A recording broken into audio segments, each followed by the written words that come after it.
where it was all basketball, I was able to just roll out that ball and play when I was super young. I've had to find different ways now to really help my mind, body, and spirit. Nobody really benefits from withholding compassion, and vulnerability can really be a superpower. Nature and nurture, I think just the clean ingredients, it hits close to home. To grab this post-game, and because of the terpenes and because of the CBD and because of the THC, considering sleep and starting the process of recovery right away. Yeah. It's both. Yeah. You're relaxing and recovering in one, dude. Yeah. Cheers to that. Cheers to that. Hey, it's Ryan with Shift Naturals, and I'm super excited because I'm here in Bend, Oregon today, and I've got co-owner of Shift Naturals, Kevin Love here. What's up, Kev? How you doing, brother? Good to see you. All right, dude, you want to shoot a quick game? Yeah, let's do it. All right. All right. Should I block it with this one? No, I'm gonna keep it. Oh, he lost it again.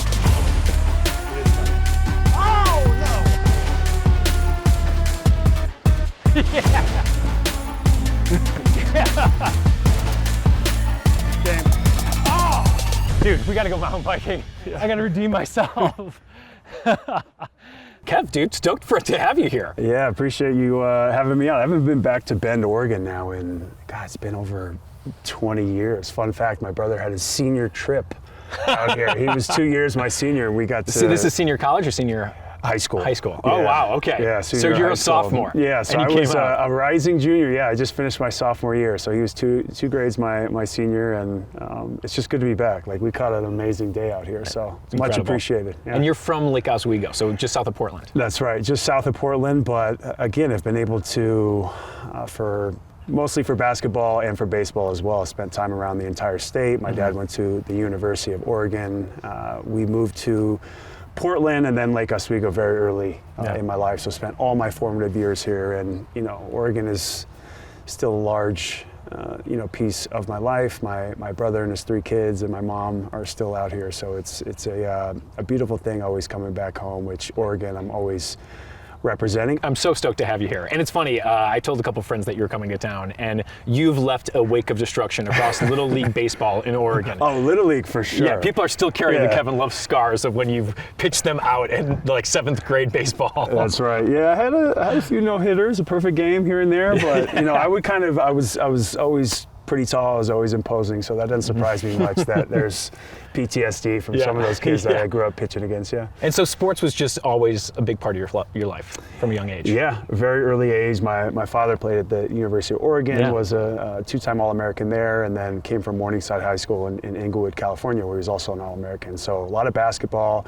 He was the one who handed me the ball at a very early age, and then it was my first love. It just never left me. Always was a huge part of me. Grew up loving baseball as well. My dad kind of said, where are we going with this? What's the decision you want to make? And through, all the way, fully committed to basketball. Again, it was my first love, and he was my first hero. So I was looking up to him, wanting to always play. So it's always been a huge part of my life, and now I'm heading into my 18th season. So it's afforded me a lot of special moments. So 18 years in, I mean, how has your approach to the game actually changed? A lot. I mean, I used to get away with being a much, I guess, heavier player, and in some ways that's what the game called for. I was probably 30, 35 pounds heavier than I am now, but that certainly took a toll on my body. I had to learn how to eat. I had to learn, integration to my recovery over the course of time, and just finding different modalities over the course of my career. And because of sports science, because of being a data-driven and analytic league now, across the board, it has allowed me to, just continue to push that and work on that longevity throughout the course of my career. But where it was all basketball, I was able to just roll out that ball and play when I was super young.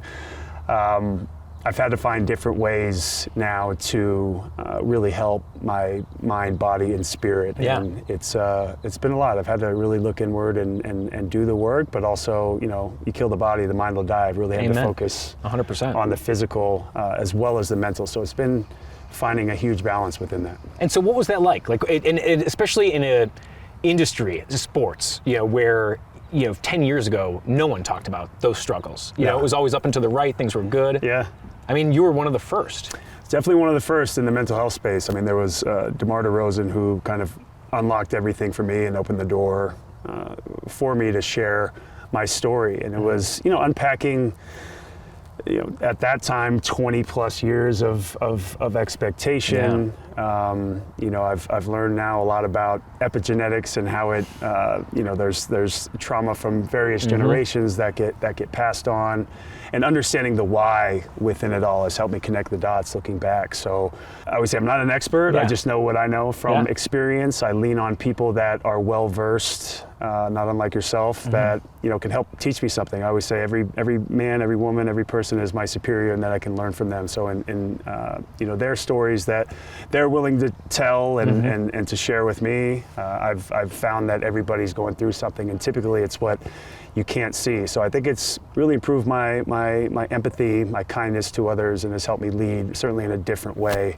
as time has moved forward. So it's made me a better brother, son, husband, father, and I'm proud of the work I've done, but there's much more to do. Yeah, dude. I got to be honest, I've struggled with it as well. When I was in my early 30s, starting my first company, my older brother started to struggle with some mental health issues and was going through depression. And I specifically remember being the jackass and being like, dude, I don't even think depression's really a thing. I think you just got to meditate and have some positive mental mindset.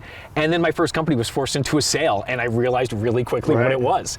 And it's one thing when you're dealing with it privately, but when you open up Wired magazine or Gizmodo and they're writing cover stories about your company closing down or being forced into a sale. Yeah. That's a different level of weight, and you're doing it at the professional level with people writing about everything every day. Yeah, and I've learned that. I think when I first shared my story, it was a product of not wanting to suffer in silence anymore, as well as kind of having the understanding that athletes and I guess we are looked at as entertainers have a unique opportunity to use their platform for good. So I wanted to help even just that one kid that might be suffering in silence, had nowhere to go. And I've learned that nobody really benefits from withholding compassion, and vulnerability can really be a superpower. Like I said, it just enables you to be more well-rounded, more evolved, and just a lot more comfortable in your own skin. I feel more like myself and walk the walk every single day. So I'm hoping that I'm gonna put my best foot forward. I'm gonna continue that practice, continue to do my therapy to get out ahead of it, and continue to be proactive with my brain and my body and my spirit. I think that's really the best gift that you can give yourself, because I don't think I would be here and be the best version of myself today if it wasn't for that. You said the word practice. Yeah. And you didn't say it in regard to professional sports. You said it with regard to mental health. Yes. What is that? But it does, on the other side of that, it does impact, my sport and my livelihood in a very positive way. Yeah. I mean, I used to have so much performance anxiety, and I couldn't separate the two. So if I wasn't performing on the court, I felt like I wasn't adding any value to the world. So in doing this work away from the court, as well as just leaning into the space, finding out where not only I can help myself, but I can help others. I think by nature I am a giver, and that's a whole nother practice within itself as well. So just continue to evolve as a person. I just had my 37th birthday. Now my teammates have started to call me Unc, or they've been calling me Vet for a while now. But I think I embrace it. I look at it as a good thing, and that they can lean on me with things far more than just on the basketball court. And I really take pride in that. Yeah. And so for you, mental health is a practice just like practicing for sports. It's about a consistent cadence, a rhythm. It is. And even in times where my anxiety is better, I have a good handle on it. The dark spells have, I wouldn't say subsided, but you change your relationship with it. I'm able to be a lot more proactive. I understand the practice better. I'm not a reactionary type person. It's the integration of those modalities I spoke of, whether it be contrast therapy, whether it be red light, whether it's continuing to work on your mobility, whether it's strength training, conditioning, actually playing your sport. I think all of those things, yes, you apply for your livelihood and to further your career in so many ways, even at this late stage where I see that light at the end of the tunnel, but then away from it as well. Just integrating so much of this into my daily life has really been a life hack for me, and again has allowed me to be more vulnerable and also say like, hey, this is what you get, and you can't use me against me. So I'm going to continue to do that, continue to be vulnerable, and really give myself to helping others, because selfishly it makes me feel really good as well. And again, like, I think it instills hope in not only myself, I look at bigger picture, but for other people. And I think that idea of community and being in this together is something that makes me excited and happy, especially in the times we're in now, which there's a lot of good, there's also a lot of bad. So, you want the pendulum to swing towards the goodness of people and the goodness of life. So I never want to sound like I'm preaching. I want it to be very authentic to who I am, but just continue to keep walking the walk. Yeah. Well, it's the humility that comes through, and that's what makes it so authentic. And I think that's exactly right. Yeah. And being able to have conversations like this where, it just humanizes you in a way. I want people to be able to walk up to me and to share their stories and be in it with me. It's that idea of community, but also being on the winning side of history. Like I'm competitive by nature. It's got me this far, but I want to be competitive in, it's a funny way to put it, but competitive in that, like, I'm not going to let that win.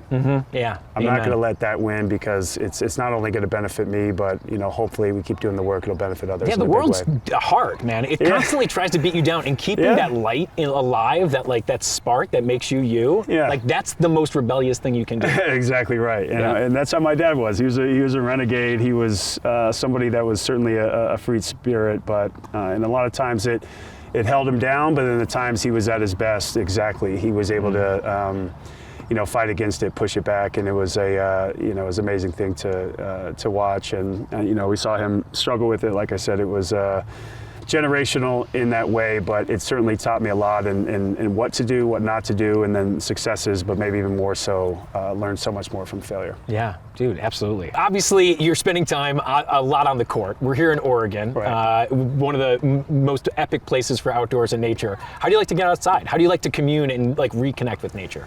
Well, for me, it starts with the trees. I've been told, and I truly believe this, that when you're from Oregon, the trees have your back, right? And it's funny because even a logo I've used and just trying to tell the essence of my story and where I'm from and home.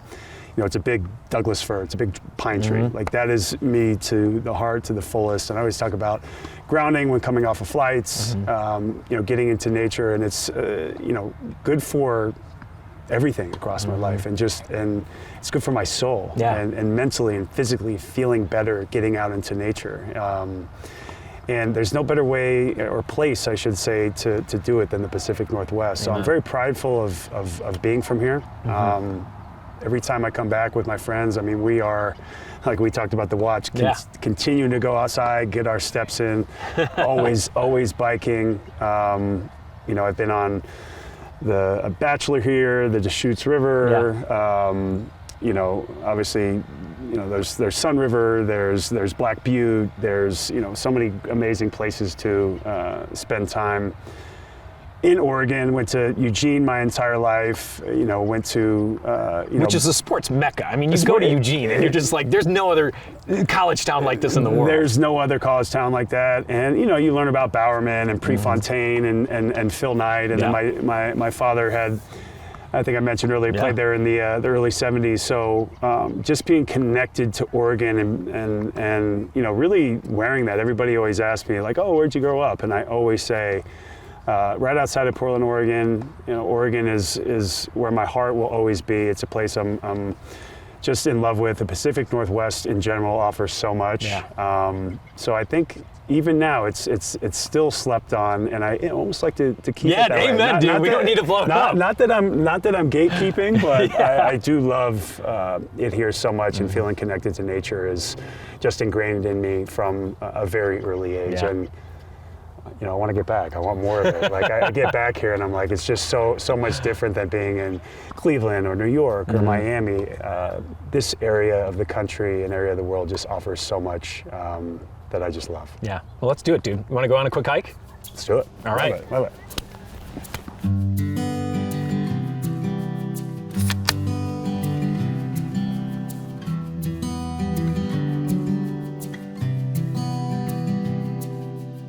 Yeah, so what's like the genesis of all this, like the origin story, how this all started? So it was on a trip here, actually, my first time to Bend. I was on a snowboarding trip with a bunch of friends. We were, having beers at night, and eventually got to the point where my friends were like, "Dude, you need to stop drinking beers," because I was so hungover the next day. I was slowing everybody else down. And so, one of my buddies also had really bad back pain, and we met a guy in Bend who had worked in the hemp and cannabis industry. And he was like, "Yeah, I think I might actually have something for your buddy. It's this like CBD, CBG, and it helps to relax the muscles." And so my buddy took it. He's an athlete, lifelong, couldn't snowboard for more than 4 hours. Next day, snowboard for 8 hours. Like no problems, didn't have an issue. And he was like blown away and like, appreciative of it.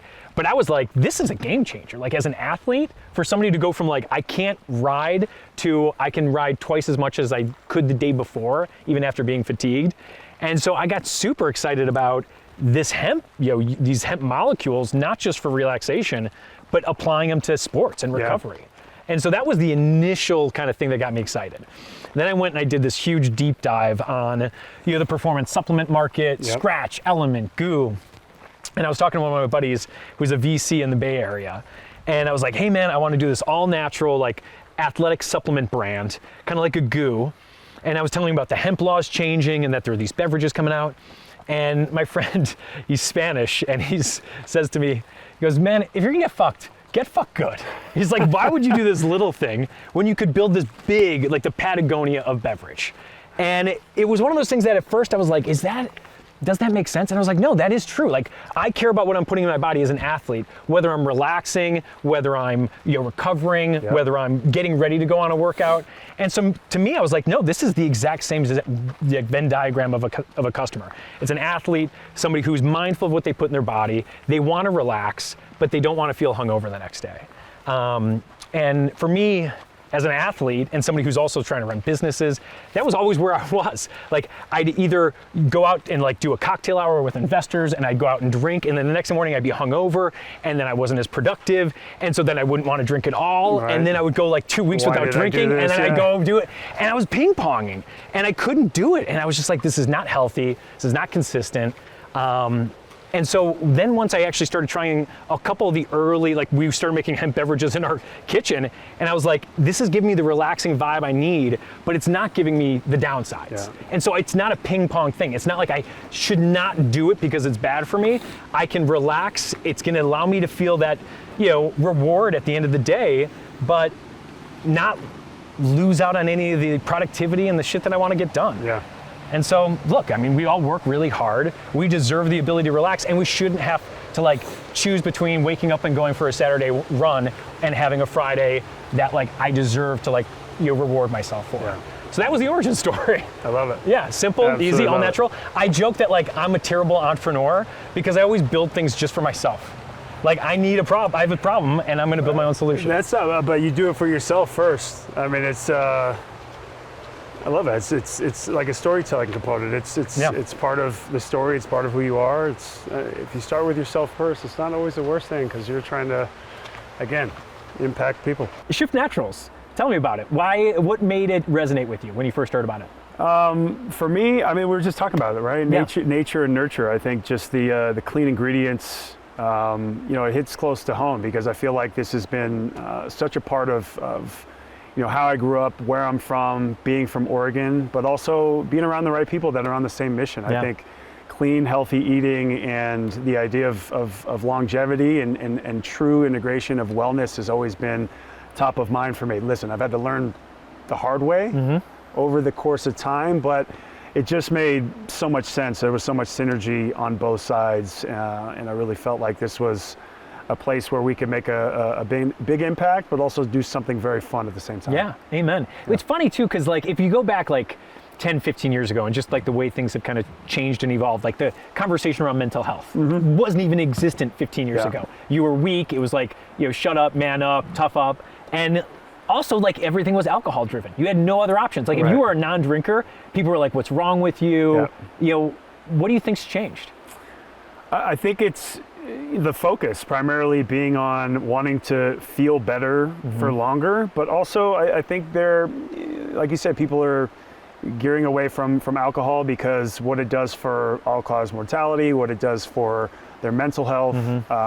You never want to use it as a crutch or allow it to be a vice. But I also feel the same way with sugar. I feel like once you get away from that, you're just going to feel so much better. And long term, the effects of sugar, there's a lot it can do on your body and mind. So I've taken that into account as well. I saw how long term how it affected and impacted my father. And I know in turning to something within Shift Naturals would have been huge for him. I mean, I said that off camera. Like, I wish that my father had this, at an intersection of his life when even before his health started to turn. But it would have just been, so great for him to have this, as well as, feel better with the CBD and the terpenes on top of that. Yeah. Well, it's funny, like, societally, we get into these like big like periods. Like, I was born in the 1980s, and I remember the Sunny D commercial. It was like purple drink. It's great marketing.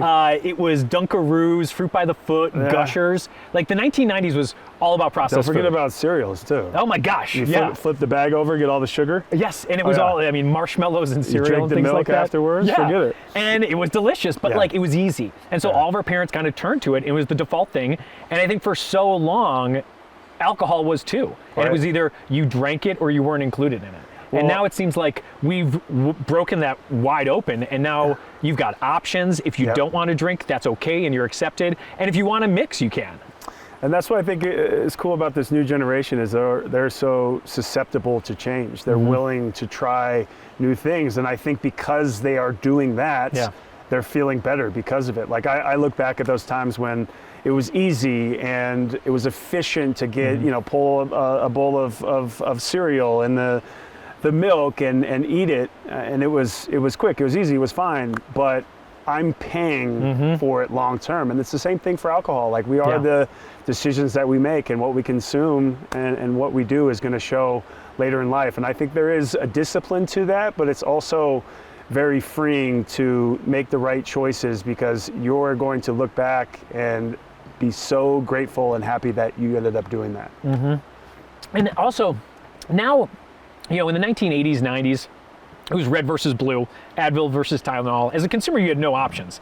I joke, I go on Instagram now, and there's a guy who makes pants specifically for my butt. Like, you have unlimited options. No, I don't.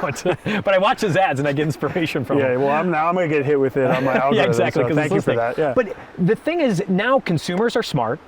They've got access to a ton of information. They've got a lot of options, and now we can really correlate the decisions I make during my day to, like, well, how does it make me sleep? If I'm drinking, or if I'm not eating a balanced diet. And so I feel like now people can actually appreciate, I knew that this ingredient was bad for me, but now I can see the effect of it. And so, at least to me, it seems like people are more mindful of their ingredients, knowledgeable, taking a little bit more ownership about what they're putting in their body. Do you see that? I do, and it's even today still I'm learning so much. I look back every few years, I'm like, wow, I didn't know anything. So it's a crash course in this space, knowing the optionality which you have, but also the short-term and long-term impacts of all of these things. So it's fun to see as well, every demographic finding their own way to really positively impacting their overall health. Like, it's not just physically, it's not just mentally. It's kind of a full spectrum of finding ways to make this a part of your everyday life, and your choices compound, and those choices they add up as you go on. So why not pick this route? Yeah. And so here you are. You're obviously at the top of the game professionally as an athlete. Like, how is ingredients, nutrition? Like, how important is that to you? Oh, it's incredibly important. The genetics do not just give you carte blanche to do whatever you want. They should, but I'm grateful for it. But somehow I ended up, Love Family always has the broad shoulders, but we're all, typically very slender and very skinny. Where as I got little bit of a bigger build. So as time went on, I really had to, kind of watch what I ate, and I think diet and what I was consuming, especially early on in my career, is something I had to change right away. I'm playing an 82 game plus type of a schedule, plus you add on preseason, plus you add on postseason, plus you add on playing in the summer. So, I was thinking about chronic inflammation and keeping my weight down, and the pounds of pressure for every pound that you add or you lose. So a lot of what I was eating at the time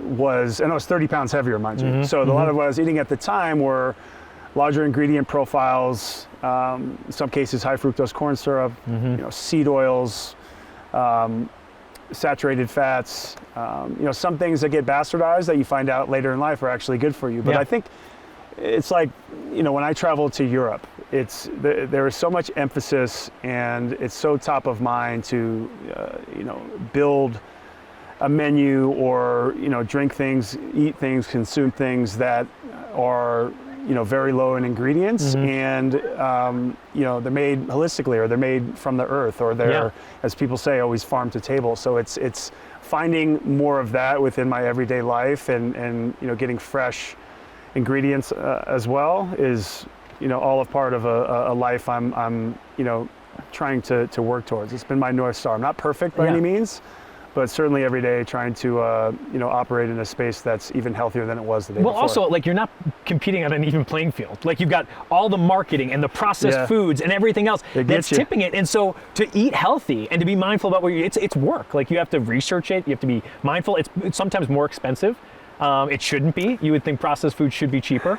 Yeah, and I think anybody that sells you a quick fix, especially in this space, is doing you a disservice. Everything that is worth doing takes a lot of hard work, but I think in doing your work early and chasing that North Star of being overall just a healthier person, over time, it's gotten much easier and much more efficient. It's like a muscle. You build it over time. Exactly. You exercise it and it grows. I truly believe that the people that are willing to do that and put in the time are going to benefit greatly. I mean, the supermarket, if you would go back 100 years ago, would blow everybody's mind. Yeah. I mean, just to have everything right there, and it's insanely convenient. But having spent a lot of time in Europe myself, you have a baker, and you walk to the baker, and you create a relationship with them, and then you leave the baker, and you go to the produce guy, and you pick up your vegetables and your fruit, and then the butcher, and you gain relationships with these people. These people are artisans, and they take pride in what they do, and they're all about these simple ingredients, and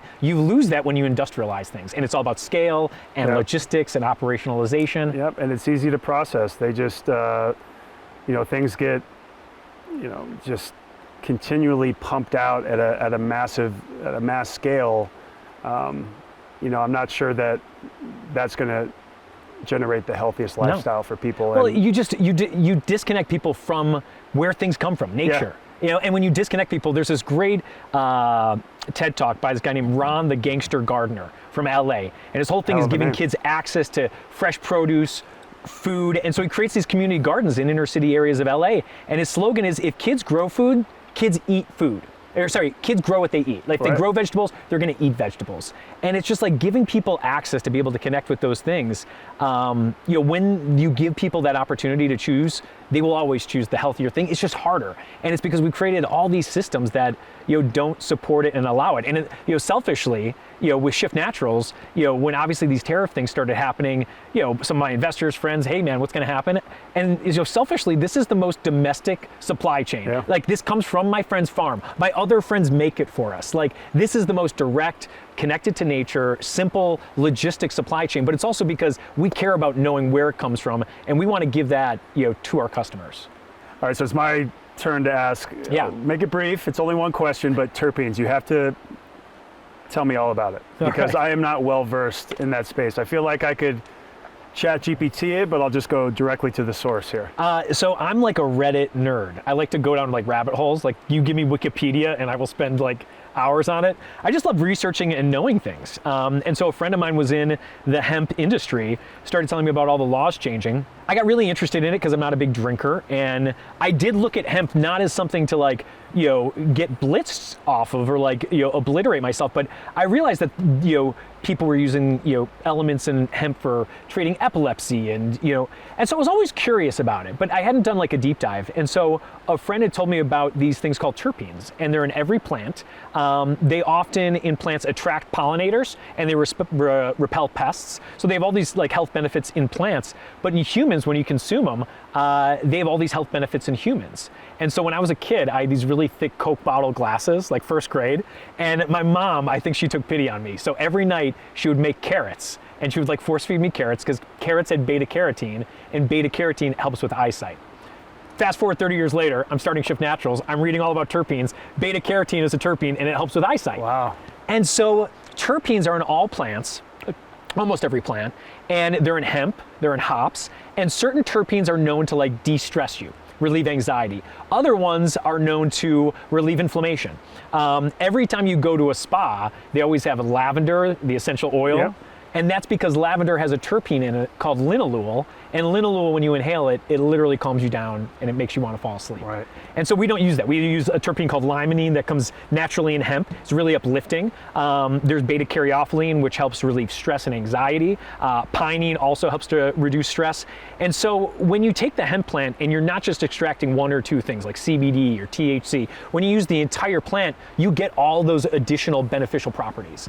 And so for us, it's not about trying to selectively choose what did nature do right, and we think nature did everything right. It's just about finding what's the perfect balance to then be able to present this. And so we don't want to try and selectively choose one thing or the other. We want to try and use the plant in its like full, most natural effect. And we think that's simple, and we think it's best. And our customers notice it. We get messages from people who say, this helps me with my inflammation, or I notice it really helps me relax without feeling obliterated. Because Right. a lot of our customers are nervous. They're excited and interested in hemp, but they're not looking to get high or to like feel out of control. And I think the nice thing about downshift is it's very light, and you feel relaxed, but you still feel that kind of in control. You always feel in control. Yeah. So is 10 milligrams like the sweet spot there? Yeah, so the big thing when we formulated this was doing a low dose of THC, having a very high amount of CBD in relation to that keeps you from getting that paranoia, that anxiety.